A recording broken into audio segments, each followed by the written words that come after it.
White Sox fans, welcome into Sox on Tap. It's Johnny Nani alongside my guy Tony on Tap, coming at you here Thursday, May 30th. Tony, how you doing this fine beginning of the weekend, me friend? It is the beginning of the weekend, me friend. It's awesome to be here alongside you talking some White Sox baseball. I said earlier today on my timeline that it was a beautiful day today, 70 degrees, not a cloud in the sky. It was the most beautiful day I think we've had all year because not only was it beautiful outside, the White Sox could not hurt us today. It was a White Sox free day. I know we're talking White Sox baseball here, but it was a White Sox free day. This might be my favorite off day that I've ever had in the entire history of off days because there was no losing today. The White Sox could not lose, and that's why we are here drinking victory beers, Johnny, because the White Sox did not ruin our day today, and that is a tremendous, tremendous development for our mental health, for the way that we go about the rest of the summer. It's beautiful to be here. I am the happiest I think I've been on this show all year, Johnny. I'm just ecstatic to be here talking White Sox with you. So those are all good points because it just followed up one of the worst homestands in the history of White Sox baseball, not just this year. So we'll get into that, the mess that was. Honestly, not a whole lot of takeaways because there wasn't a whole lot going on, especially offensively. But we'll dissect a little bit of it, and mostly focus is going to be on Pedro Grifol. Unfortunately, Mr. Clean is going to be a headlining theme of this episode of Sox on Tap. Other than that, we'll, per usual, take a look at what's on tap next. Trip up to Milwaukee for the weekend for our White Sox. Before we do any of that, make sure you're subscribed over on YouTube at OnTap Sportsnet there. Give us a follow on the socials at Sox on Tap and at OnTap Sportsnet, and check out OnTapSportsnet.com for all your Chicago sports, literature, and podcasting needs. All right, kind of gave away the lead in the front, Tony, but 0-7 on this homestand. You know, I went away to Wisconsin last weekend. No service, no, your spotty service, no TV. Couldn't watch any of the games. Checked in a little bit. Tough series against Baltimore. You and Steve talked about that on Sunday. But I figured I might have gotten one in there. I think that was my prediction when we were on the show last Wednesday. Nope. No, nothing doing there. Thought, okay, I'm back in town. I'm watching. Maybe they can steal one from the Blue Jays here. Nope, not to be. Get swept in this series, 3 games against Toronto. Didn't really look competitive in it, Tony. And that is where we can just kick off from here. It's tough. It's tough to watch when the offense isn't scoring. It is a tough watch. And I mean, it's a mental grind to watch this team play baseball right now. Anybody who's still doing White Sox podcasts, I feel for Chuck Garfien and Ozzie Guillen, and they had to bring in Frank Thomas on the post-game show this past week just to shake some things up. It is so tough to watch this team right now. I know we had a little stretch there where things started to, be okay for a little bit. We are back to what we were witnessing in early April and through basically the end of April. Offense not scoring, bad defensive plays, mistakes being made, inability to drive runners in that are in scoring position, all of the same themes that we've, even when this team was good, all the same things that we've kind of harped on then are just 10 times worse now. It's really hard to watch. I also thought that we were going to get one out of the Baltimore series.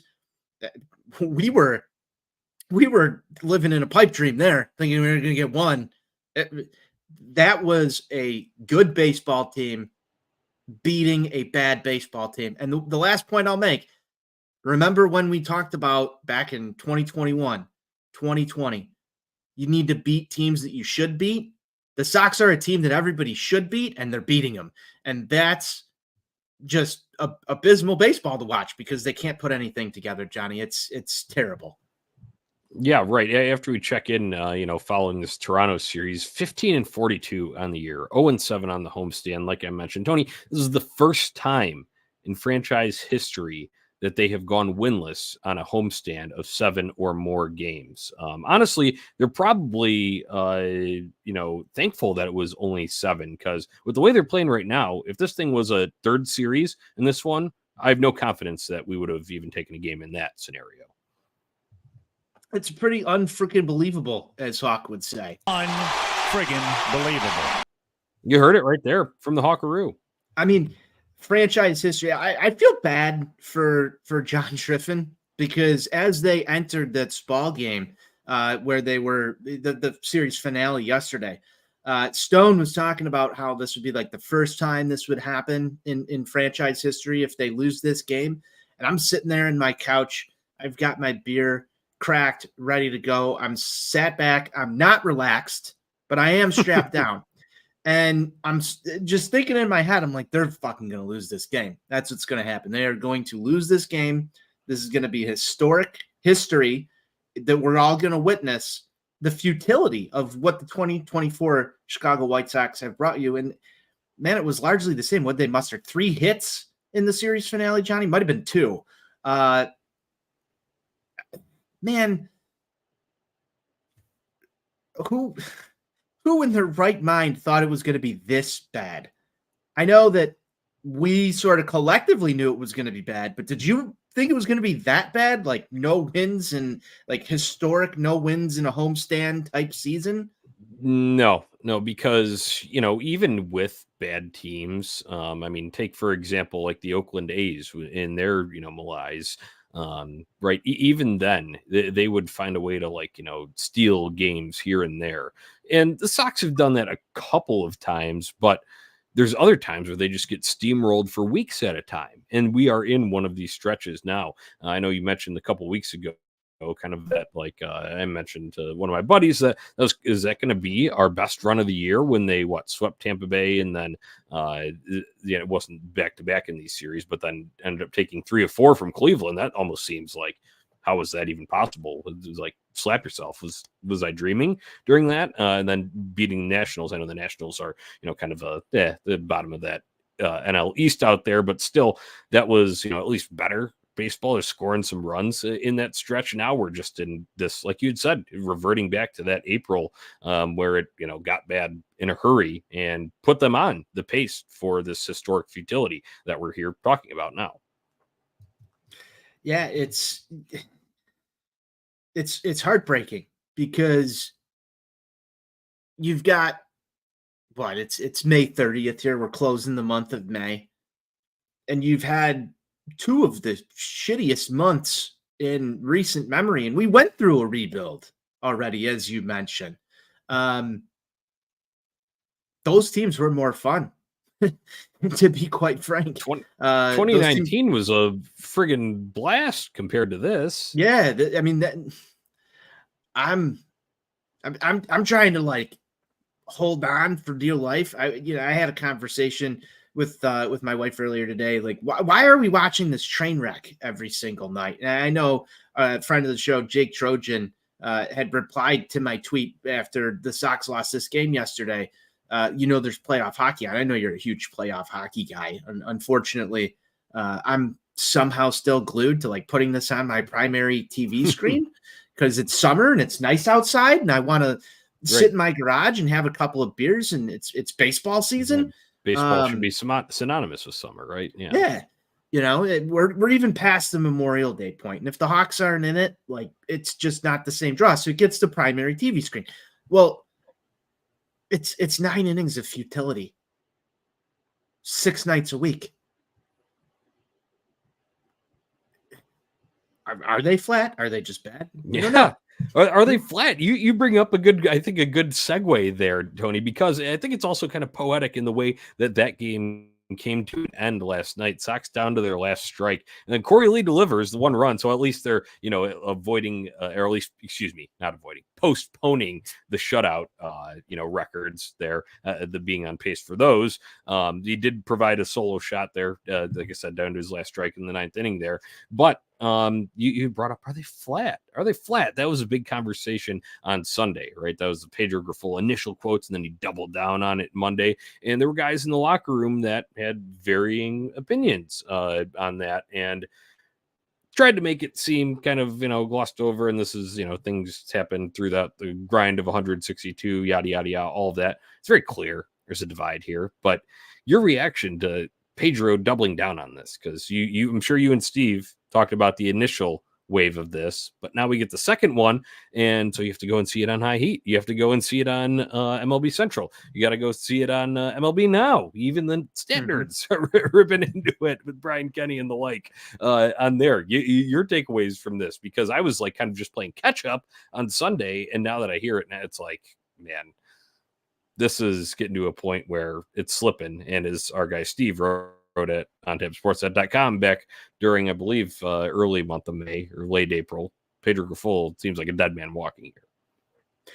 He does seem like a dead man walking. We'll get into some of the further comments that happen afterwards, but right.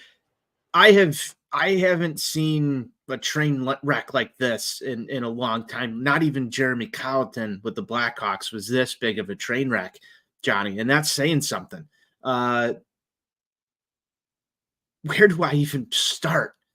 I'm noticing a pattern, and I can't really get into that pattern until we sort of discuss some of the doubling down that took place again this week. But we will, and we'll get there for anybody listening. The fact that he doubled down on it makes zero sense to me outside of one aspect to it. You get the post-game show, you get some outrageous comments that come out. Obviously, there was some comments that come from Korey Lee. There were comments that came from Garrett Crochet. There were, I believe, comments from another member of the clubhouse as well that are out there. I can't remember who exactly it was at this moment, but there were like 3 White Sox players who provided comments to the media. And it was essentially a pushback on that to Pedro's main premise, right? Yeah. Right. As in, like, that's his opinion. We have our opinion. And it seemed like a couple of the players were somewhat unified, would you say, in that opinion that, like, we ran into one of the best teams in baseball with one of their best pitchers on the mound. And, that game's going to happen. So the timing of it was interesting. But then to come back the next day and double down on it, I look at this as sort of a pattern with Pedro. He's going to say some stuff in the post game that's going to get people riled up online. And then the media comes in and asks him, like, hey, did you really mean that? And he goes, right. Yeah, I meant that. I don't know if there's like a PR person that works for the Chicago White Sox that takes the temperature of what the fan base is like feeling after these comments, and like having a meeting the next morning at 10 a.m. and saying, like, these did not go over well. People did not like this. You might want to change the way that you said this. Pedro Grifol, even if he does get that message, is saying, fuck that. I'm going back in there and I'm doubling down. It's really interesting. It's a bold strategy. It is a very bold strategy. That said, he is sort of in that dead man walking state. As Steven said, the real test here, the real thing that I want to see is, can he say something dumb enough or do something dumb enough that makes Jerry Reinsdorf actually fire a manager in season? It should almost be a reality show at this point. Will we get to that breaking point?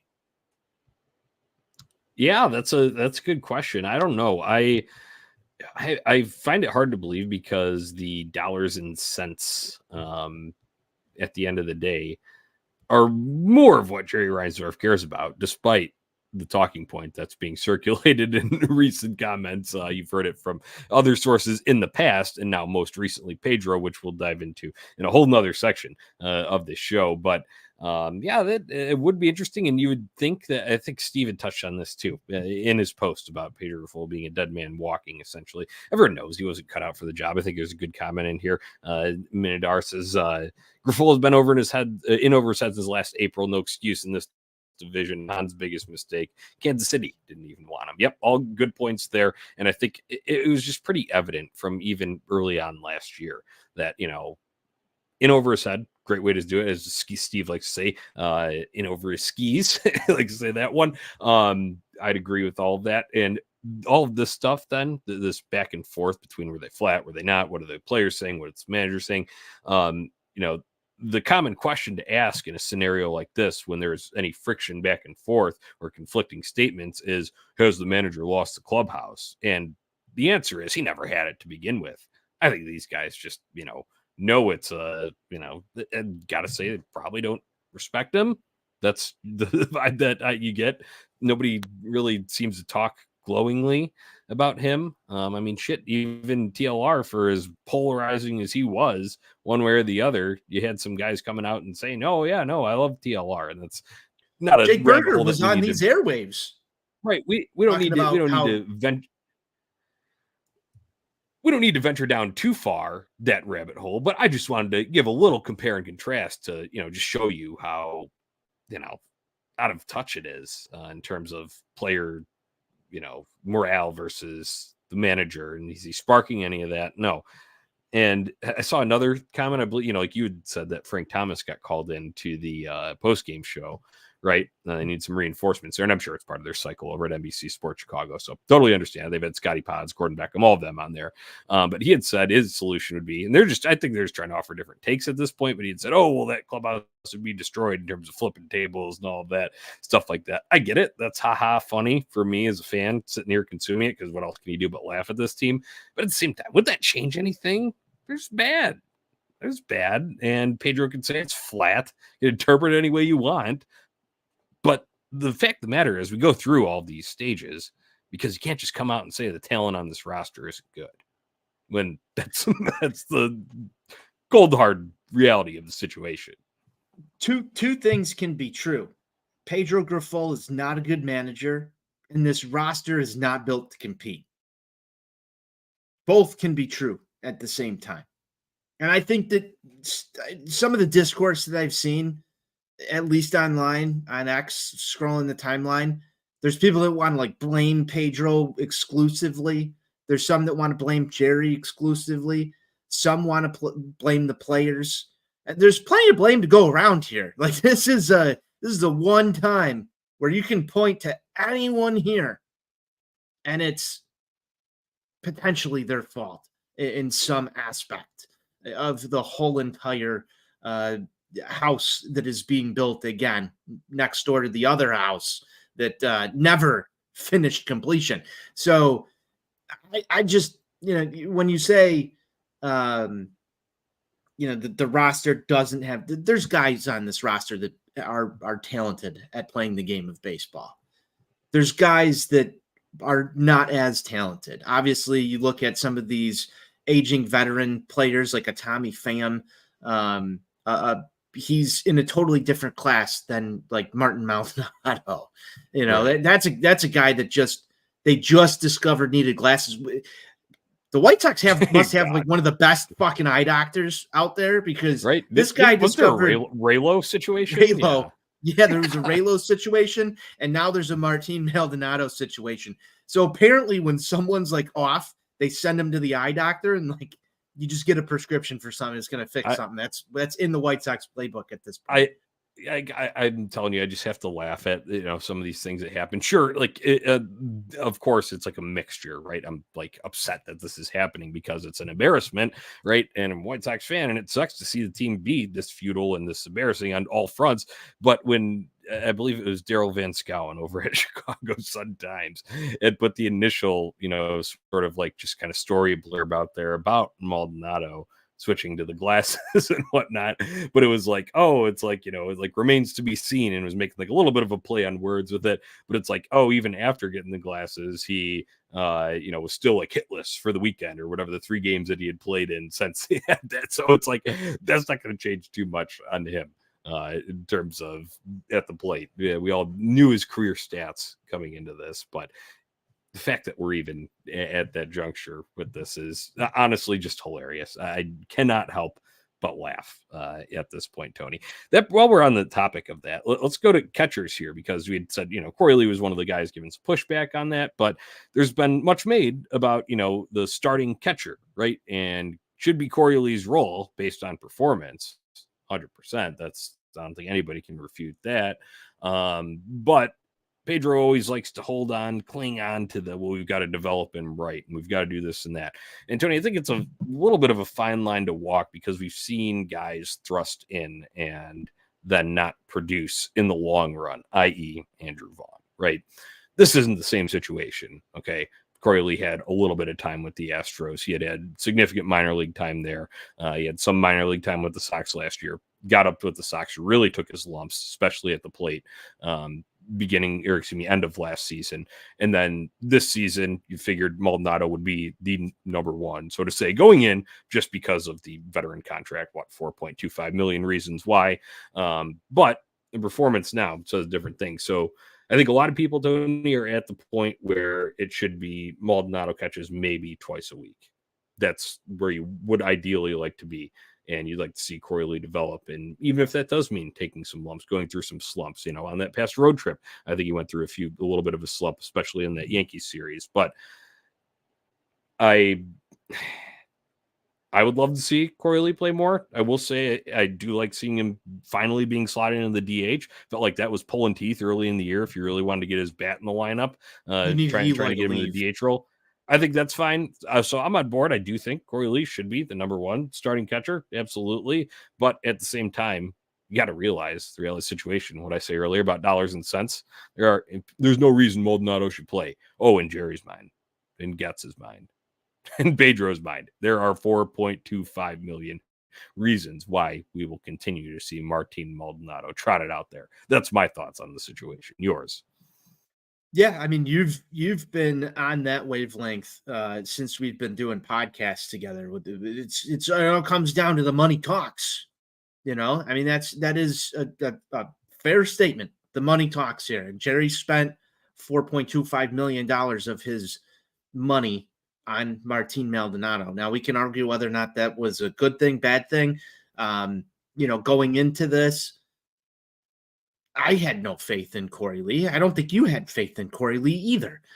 He's been a surprise. It's the reverse Peter Mrazek, Arvid Soderblom here. You've got, right. Like a veteran that was playing well, and then a up and comer with a little bit of pedigree, who's like overtaking. This should be a good thing for the White Sox. You would think that if your general manager, who spent years in player development, would want to give this guy as much opportunity as you can possibly give him, that you would pull back on that a little bit and give Korey Lee the most at-bats that you can get him right now. Seeing him in the lineup at least 5 times a week, I think, would be beneficial here, because you want to flush out. What do you have? Do you have a guy that can play 5 days a week? Maybe Korey Lee only turns into a guy that's a great backup catcher at the major league level. How are you going to know that unless you give him that starting role? I think it's coming later this season. The White Sox have done some stupid shit, though, so you don't know if this is going to continue into September. So where's the breaking point? I think White Sox fans are there. Let's get Korey Lee in the starting role. And I totally understand the frustration. And this is going to transition us into a next topic here, because there was no game today, as you had mentioned. You're talking about the development and the White Sox handling of certain situations. And there was still some drama among the fan base because there was a transaction, and that was Bryan Ramos being optioned to Charlotte. Now, we know when he came up, he was hitting hot. Looked like he was bursting onto the scene. Great to see after a slow start in Birmingham. Goes on the IL, minor, tweak, whatever he had, most of the road trip, comes back and was 0 for 14 in that stretch since coming back. So I figured, I knew it was coming. All these guys are going to take lumps at some point. Unfortunately, we don't have the guys that can just come up and rake immediately, which, I love, but it just doesn't happen here. We know that. But he gets optioned back down. I don't think it's just when you look at, once again, performance wise, probably makes sense on paper, but I think everybody is very concerned. Is he going to get the Lenny Sosa treatment? Is he going to get the Jose Rodriguez treatment? Any of these? Is he going to get the Oscar Colas treatment for this? I don't think he's that far in Pedro's doghouse, and hopefully Pedro's doghouse won't even be a thing in hopefully the near future. But don't hold your breath on that one. But it's painstaking that we have to go through this every time when there's just a friggin' off-day transaction announced, Tony. Obviously people are attached to what he did when he came up. We liked it. I think everybody did. This is a rough stretch for him. Obviously, the injury could have impacted his performance.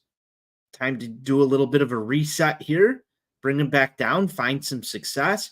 The Sox don't have incredible depth at third base behind Yohan Moncada and then Bryan Ramos. The guys that are on the roster that can play third base right now are sort of just stopgap guys. It's, your Danny Mendick's of the world. So you want to handle the Lard. Zach Remillard as well. The Lard. You want to make sure that this guy gets it right. This is supposed to be a development year. I don't think a lot of people had Bryan Ramos on their radar to be playing major league games this season, if not until later this year. So right. I'm fine with this move. I think it's a lot different than, the Lenyn Sosa treatment that people are talking about. This is, hey, we ran into a wall. Let's bring him back down. You don't want to have this guy discouraged at the plate. You don't want to see that get further into an 0-for-30 slump. I mean, this was the right move at the right time. Give credit where it's due. Get him back down. If he comes back down to Charlotte, rakes for a week and a half, he's probably back in a major league uniform, right? Like the ball's in his court here. So yeah, I'm fine with it. I don't know about you, man. Yeah. Like I said, performance wise, totally understand it, but it's the PTSD thing, right? Like, the dog meme, like, the bombs flashing all around. That's just what you think as a White Sox fan. So we just had to get through that. That kind of spins us on the injury wheel here. With that, there was no corresponding move. So do you think Luis Robert is ready to come back? I think it might be a little short because he's only had three games in Charlotte, I want to say, after tonight, and that might not be enough time for him. So do you think it's him? Are you ready? Join us for the Milwaukee series, or will it be a Braden Shoemake stopgap here? I personally think it's a Braden Shoemake stopgap. Although you did see Luis Robert Jr. put on X that he said, "I'm back." After his strong performance in the first rehab game at AAA Charlotte. It wouldn't surprise me if the organization's top player is talking to the top brass and saying, hey, I feel good. I'm ready to come back and play at the major league level. I don't want to spend this next weekend in Charlotte. I'd rather go up to Milwaukee, have a couple 2-tree brats and, maybe crank a homer or two. And rejoin the lineup. He's probably itching to play back in Major League Baseball. So it could be either one, but I would think Braden Shoemake, and then you see Luis Robert after the weekend concludes back in Chicago. Right. I just don't, I'm not there in Charlotte. I don't know exactly what the situation with the hip is because I will say this though, if you're going to do that and be optimistic that it could be potential tomorrow, he did have a handful of games down in the Arizona Complex League before he even went to Charlotte while he was still kind of doing that. So maybe he is further along, but we'll have to see. Corresponding move should come Friday. So other than that, just a transactional thing. It was Mike Clevenger to 15-day IL. So Jake Woodford started. I got to say, Tony, Jake Woodford, not, just a minor league deal signed in the offseason, whatever. Figured, just add it to the total of starting pitchers that we're going to use. But his hairstyle, I dig it. I was thinking that too during his start. I was like, wow, this guy's busting out the Johnny Flow here out there on the mound. Didn't really know much about him. Former Cardinal. Former Cardinal. I looked up the baseball. I looked up the Baseball Reference page. I was like, we're fond of Cardinals around here, Cardinals projects. At least you and I are on the show. I know Steve's a big Barbs guy, but we get down with the Redbirds. The style was definitely reminiscent of some Johnny Nani circa 2022. I just had to pull that out because when I looked at it, I was like, oh, it's like looking in a mirror when I saw Jake Woodford. Whatever, outing from him, but that's honestly about what you expect from a guy you sign off the scrap heap on a minor league deal and spends, begins the season with AAA. We knew it was pitching depth. That's what it was. Either way, Clevenger should be back in probably 2 weeks. Okay, the big shebang, Tony. Let's talk about it. We had mentioned Pedro. Dead man walking, feels like it. Well, seems like he's trying to buy himself some more time. I think these comments have circulated, and everybody knows what we're talking about when I say that Pedro is now publicly kissing Jerry's ass in a number of different outlets here, right? From the Sun Times, the Cliff Notes from DVS's story was nobody wants to win more than Jerry. Wow. Where have we heard that one before, Tony? There's been a few people that have mentioned that one before. And he follows it up with, I feel fortunate to work for an owner like Jerry. He's been in this game, whatever, 44, 45 years. He's a baseball guy, all of that. He knows what's going on here, this and that.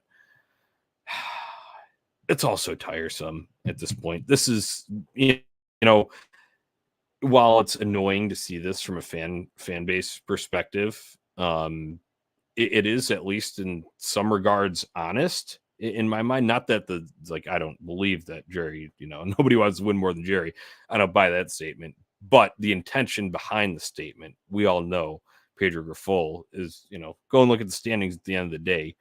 How are you still around? How long are you still going to be around? Well, let's just play nice with the boss to keep it this way for at least the time being. That's what I garnered from it. But your reaction to seeing all this come out in recent days, especially, what is this, 3 days after a banner was unfurled from the club level of the Sell the Team Bozo, right? Just funny how these things time up. Coincidence. Has to be coincidence. Has to be. I mean, there's two things at play here, right? Any White Sox fan that's followed this team for 5+ years even knows that, like, that is the last thing that you can say to this fan base and expect a positive reaction from, right? Like, it's sort of like walking by and just sort of spitting in your face. Now, on the other end of that spectrum, right, Pedro Grifol lives in a totally different world than White Sox fans do. He wakes up every morning. This is his responsibility. He's one of, he's obsessed. So you should rest assured. He's obsessed. A couple other gems for Mr. Clean. Love it. I laugh every single time. Nick Morawski, great Twitter follow. Nick over at Good Guys Talk Back. Every time he posts the obsessed meme, it gives me a little chuckle. From Pedro's perspective, though, like, you want to keep your job. You want to do anything. Unfortunately for Pedro, his comments are A, public, and B, fly in the face of everything that this fan base has seen for countless years, even before my time as a Chicago White Sox fan, Johnny, and even before your time as a Chicago White Sox fan. I always wondered how you wound up like NWI Steve. When I first met him, like, what transition comes next in life as I develop as a White Sox fan that's just a little bit older and more disgruntled at Jerry Reinsdorf? I always wondered, like, what's going to happen to me?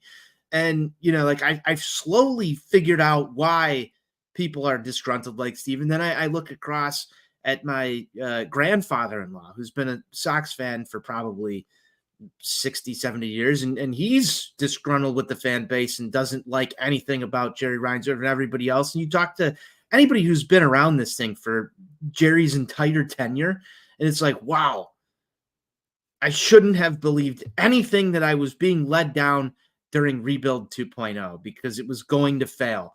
All of these people have seen this play out.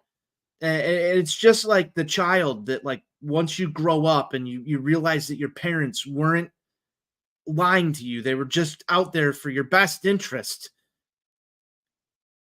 Good Lord. Pedro Grifol, no one wants to win more than he does. Did he read any of the headlines from the last rebuild? This is a guy that was coaching in the same division and watched this White Sox team not reach the pinnacle of where they were supposed to go. And there were numerous reasons as to why they didn't get there. And one of the biggest glaring holes after Steve and I went through that whole rebuilt project was the inability to sign free agents, make trades, bring on premium talent, and get them here. If Pedro thinks these guys are flat and is mad at this talent level that he's got on this team, there is no fucking help coming. I think that's a tone-deaf statement from that regard. Because, Pedro, you've been set up to fail. And now your fucking nose is so brown for the guy that put you in that position. If you were a competent MLB manager and had offers for your baseball acumen to come work anywhere else, these quotes would not exist. And that's just the truth of the matter. No one is signing up to coach the Chicago White Sox right now. It's not a hot job. It used to be at one point, but look at where we're at, and no one wants to win more than him. I'm sure Jerry Reinsdorf is upset at watching this team lose every day. I'm sure that Chris Getz is upset at watching this team lose every day, but that doesn't mean that Jerry Reinsdorf wants to win more than anyone else, because there's 25 other baseball owners out there that are doing their job to make sure that they're not in the White Sox position. There's probably 5 teams, I would guess, that maybe don't give as much of a shit as the other 25, and Jerry's in that 5. So that statement is not true. Right. And this is obvious. I'm stating just the hashtag facts only here. It's very simple. It's nothing earth shaking. It's nothing, you're going to light the internet on fire, Tony. But if you're that committed to it and you're 100% committed to winning, quote from Pedro, actions need to back it up. It can't just be words. It can't just be attitude, right? It needs to be action. And as the owner, that means opening up the wallet. That means spending on the guys. That means not saying that we're going to not sign the top free agent on the market. Don't get me wrong. We all knew that there was no shot at Shohei Ohtani, but he name dropped it in the press conference last year when they did more internal recycling for their general manager promotion for Chris Getz. So action has to back it up. By that alone proves that statement false, what Pedro said on all that front. So another, just red letter day in White Sox fandom here. We move on, Tony. There's games to be played starting tomorrow. Like you said, today was the off day. Nice to reset mental health. But get ready for the weekend grind, because we're playing another division leader, 3-game trip up to Milwaukee, face those Brewers up there. They're first in the NL Central, 33-23 after today.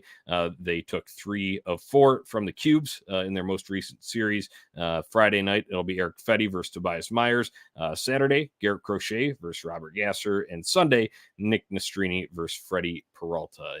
Tony, thoughts going into this series up into the land of cheese? We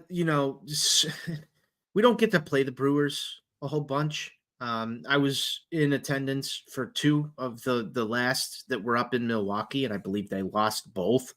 Man, this could be another bloodbath. And I hate to say that, because you've got Fetty, you've got Crochet on the mound. I'd like to think that they get 1, but the Brewers this feels like deja vu, Tony, because when we did that show last Wednesday talking about the upcoming Orioles series, it was also a series that included a Fetty and Crochet back-to-back days. So I figured, what the hell? When we did our predictions, I'll predict them to win 1. I went with that Sunday Crochet game to get specific in it, but I thought maybe they could, steal Saturday with Fetty on there. We're in the same situation here. It feels like deja vu, so I'm not going to make that same mistake, and I'm going to say we get swept.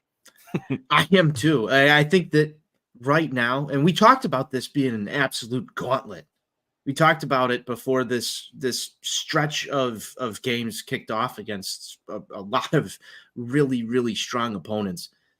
This losing streak, I don't think, is going to stop here in Milwaukee. We're getting swept as well. We're just starting the gauntlet here. I think the Yankees series really exemplified the beginning of this stretch of the schedule that we all identified early on in the season, saying you're looking at the Astros as being a potential reprieve. Right. That's not good, because they're still better than the Chicago White Sox. Right. Any of these teams on the schedule up through I think it's late June really have a chance to be right. You're looking at that Rockies series that closes June as the potential actual reprieve chance. And even them, I know, they're overall not a good team, and go and look at the overall record and whatnot, but even they went on a little bit of a heater, right? Didn't they sweep San Diego, and they swept the Texas Rangers, defending champions? Granted it was at home, and Rangers have a litany of injuries, I understand, but still, it's not a shoe-in by any means, and that's why White Sox are the worst team in baseball. And that's just the unfortunate reality of it. But you're going to say getting swept up Milwaukee. Getting swept. And you know what? That's fine. Get swept. At least as a White Sox fan, we know that this is coming. It's division leading team. Right. It is what it is. Also hurts a certain other team that inhabits the city. So yeah, why not? Just let it happen. Right. And they'll be complaining about us. Oh, you couldn't take at least one. Well, why didn't you take care of business up there on your own? In the head-to-head, right? Yeah. They're hot. I mean, you just said it. What is it? 3 out of 4? Yeah, 3 out of 4 from the Cubes. Yeah. Just let Milwaukee go on a little bit of a run. So what? It is what it is. We're the perfect opponent for them right now. We're a get-right team, though. This is what scares me. Just a little bit. Maybe I'll throw a little bit of a spin on it. We're a get-right team for people. But can the White Sox be a team that when a team is right, maybe upset them a little bit? Who knows? Right. It's going to take a very dominant – and this is the only thing. If Crochet goes 6 or 7 innings, is very dominant. I know before his last start, I had said I'd rather Crochet get through 7 innings, maybe strike out 4, not strike out 10, 11. Then he goes, I think he struck out 11 in his last. He just did both for you. Yeah. That's fucking awesome. We still couldn't win. So there you go. If the bats aren't working, it's not going to work. Yeah. But the only hope for that is that Luis Robert comes back and is putting some baseballs onto that Bernie Brewer slide out in left field. And that's the thing. I'm okay. If Luis Robert Jr. is back in this, I would say maybe we get one of them. You don't know. Okay. But I'm not going to sit here and say I'm rooting for the transaction to be Braden Shoemake stopgap for 3 days. Like, I want Luis Robert back. I want to watch him play baseball. I'm just at this point, I am not predicting series wins or one win at all until they prove to me again that they can win 1 or 2 games in the series, and 2 is a stretch. So it's pretty much limited here to just one game. When I'm you at say 0. I always just go back to it's like, I honestly almost can't believe that they took 3 of 4 from Cleveland, who was leading our division at that time. And they also, took 2 of 3 from the Nats. Once again, not as strong of an opponent, but still for them to string together, 5 wins or 4 wins, 5 wins in a 7-game span there. That was almost like that might be their best run of the season. And that's sad. It is sad. I'm just glad it was against Cleveland though. Right. If we can be a thorn in their side, all year, right. Technically, why not? We haven't played them since. Still, we technically have a winning record against Cleveland after that series this year. So Steve would be happy of that, as we all are here. Very anti every other AL Central team podcast here. All right. That'll about do it for this edition of Sox on Tap. We appreciate everybody who tuned in, jumped in the comments here. You can do that by subscribing over on YouTube at On Tap Sportsnet there. Hit the notification button so you know when we go live and jump in the comments. Give us a follow on the socials at Sox on Tap and at On Tap Sportsnet. And check out ontapsportsnet.com for all your Chicago sports, literature, and podcasting needs. Okay, Tony, that'll about do it for this episode. Until next time, White Sox forever. White Sox forever. R.I.P. Bill Walton.